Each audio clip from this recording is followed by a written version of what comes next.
What's good, Internet? My name is Attack Slug, and welcome back to SmackDown vs. Raw 2009 on the Xbox 360, the road to WrestleMania, and it's time for Dead Man Walking. That's right, it is time for The Undertaker. My Undertaker? The Undertaker has never been defeated at WrestleMania. Well, at this point, a pile of broken bones and shattered dreams lay in his wake. But on this road to WrestleMania, who will be the one to rest in peace? 29 holes, 29 souls. Alright. So we are on SmackDown, which means that someone is going to have the threat from Teddy Long that you're going to go one-on-one with The Undertaker. That happened a lot back in those days. Although I'm not really clear on when Taker became like a very much once-a-year guy. And we're officially kicking off the road to WrestleMania. This is Mike along with my broadcast partner Jonathan Coachman. Where's Graves? It's good to be in Los Angeles where they treat me like the respectable gentleman that I am. Speaking of gentlemen, The Undertaker is in our main event. That's good news for everyone, except his opponent. What is with the creepy mustache, Michael Cole? What are you doing? You look like a pedophile. What is with the mustache? I don't remember that at all. The Undertaker versus Santino Marella. Oh, yes! Alright, Santino. Was this still heel Santino? Heel Santino was so great. Like, legitimately so great. He was hilarious, but he was fantastic. Like, people like the era of Glamorella, when he was a heel and they paired him up with Beth Phoenix, it was so good. When he had his own WWE.com, it was called Santino's Casa. It was phenomenal. It was so good. And then they turned him face, and it just became this whole big, like, much like when the New Day were comedy heels and were amazing, and then for a bit there when they turned comedy faces, and it just kind of became played out and tired, and they were hitting the same catchphrases every week instead of actually freshening it up. Because when you're on the road that often, it's kind of hard to keep things fresh. And the Dead Man, with his pyro, keep rolling. And man, if Taker works this year's WrestleMania, and they don't have any flame pyro, that would be most unfortunate. Although, that one time, it did kind of light him on fire, and that was not good. Not good at all. So, anyway, we are here on this fine... What is today? I have to think. It's Thursday. When you do videos every day, you kind of start to get... It's all a blur at a certain point. When you've been doing this for every day for like the past 3+ years, it becomes a bit of a blur. But it is Thursday. And there is kind of a handful of wrestling news. Not too much going on in the world of wrestling. So it's kind of a slow news day. That's okay. We'll discuss the things to discuss. We are on the road to the Chamber here in real life. And the Chamber is this Sunday, so I will have my predictions this evening. Hopefully 10 p.m. We'll see. That's the plan. I still have to film them, so that's what I'm doing right after I do this video. Anyway, it's like 9 in the morning right now. It is way too freaking early to be up doing videos. But you know what? That's okay.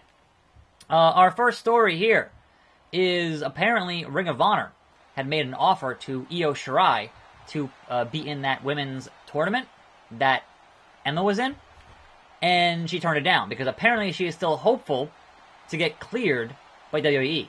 And it's like, I thought she had like neck issues and heart issues. So, I don't know. Think about how long Daniel Bryan has been trying to get cleared by WWE. So, I don't know. That whole thing is a little weird. And also, I guess Impact was interested, but I don't know if they would offer her enough money to go and do Impact, considering the state of their knockout division, etc., etc. So again, remains to be seen. But yeah, apparently she turned down the Ring of Honor thing. I don't know why that would hurt her chances at getting signed with WWE, only because they've signed so many guys from Ring of Honor in the past, couple of years. So much of their talent now was in Ring of Honor at one point or another. So, yeah. Anyway, that's what's going on there. Big old soup bone punches from the Dead Man. Elsewhere, we have the announcement of the Dusty Tag Team Classic is happening again. Because I don't think it happened last year. Oh! right in his little takers. Right in his little tombstones.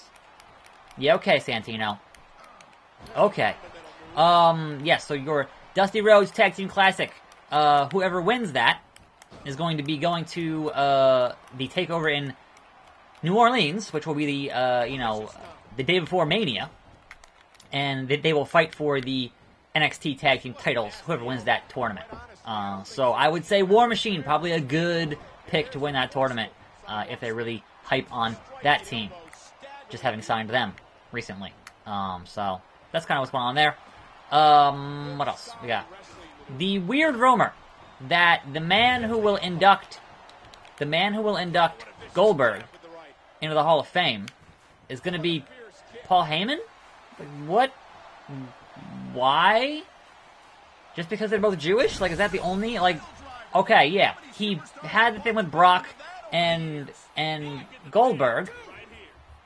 Just one, Santino. I can't say I'm surprised at that Nope. result. Santino is a talented superstar, but it's hard to ever bet against the Undertaker. Facts. Face the facts. Get out of the ring, Santino. Let Taker do his tongue pose thing. Or go old school and bring out the body bag and put him in a body bag. Anyway, there we go. SmackDown 2008. This is Friday Night SmackDown. Coach and I are both excited to bring you a great show, which includes a tag team title match. Oh, it's Festus. It's Luke Gallows. Well, aren't you excited, partner? Yes, but you never speak for me. Understand? I see me a good brother. Oh, Santino still hanging around with that smack pizza. Last week. Hey, it's Finley. All right. He likes to I'm fight. just a great. I'm sure I'll feel better after Undertaker does the same thing to you tonight. I doubt it. I got the dead man's number. I bet you won't last as long as I did against him. Yeah, keep walking, Undertaker. I'll be seeing you later. Finley. We have a note. What does the note say? Defeat tonight's opponent in less time than it took to win last week. I don't know how long that was. I didn't keep track of that. I don't look at the time for the... What? Win in less than 1 minute and 39 seconds. Oh. My own hubris. It's Finley. He likes to fight with that shillelagh. Alright, anyway. Back to this whole Paul Heyman thing. It's like, I don't get it, I guess. Like, there are so many guys that you could be using to induct Goldberg into the Hall of Fame.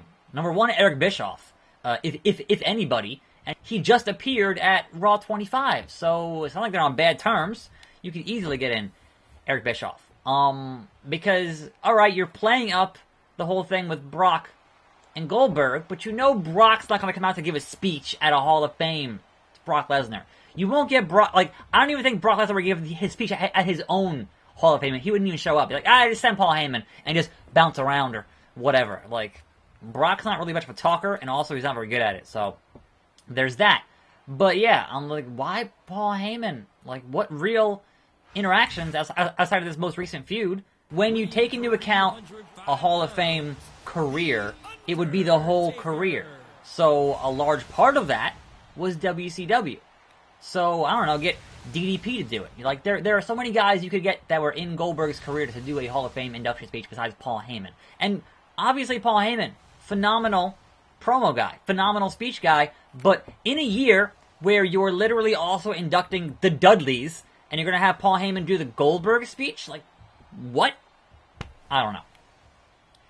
Obviously, you also have a number of options with the Dudleys. You could have Taz. You could have Edge and Christian. There are a lot of options there for who's going to induct them. But obviously also Paul Heyman, considering they were instrumental in the ECW, and he was the guy who ran ECW. So there's that. And who told Cole that mustache was okay? Who told him that? Great. Here we go. So basically, I need to hit one tombstone here and hope that one tombstone does the job against Finley, who is definitely a more competent and significant competitor than Santino ever was. So, you know, in terms of being a serious wrestler, you would take Finley over Santino any damn day of the week. For real, though. Boom! Drop the big leg. Alright, let's see if we can't hit. Nope. Tombstone. There we go. Why? Why? Thank God I turned off rope break. Because we are way at the end of the ring here. Boom! Tombstone pile driver. One and done.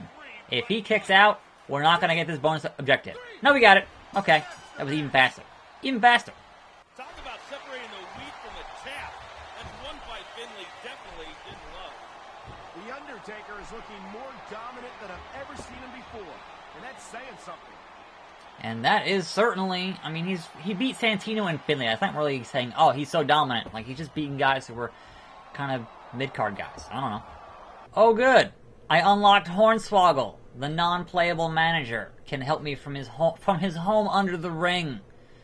Oh, boy, Hornswoggle. The illegitimate son of Vince McMahon, Hornswoggle. The anonymous GM, Hornswoggle. Oh, boy. Thanks for joining us for SmackDown. The Royal Rumble is rapidly approaching, but we have a huge main event. Oh, no. Oh, no. Massive goal.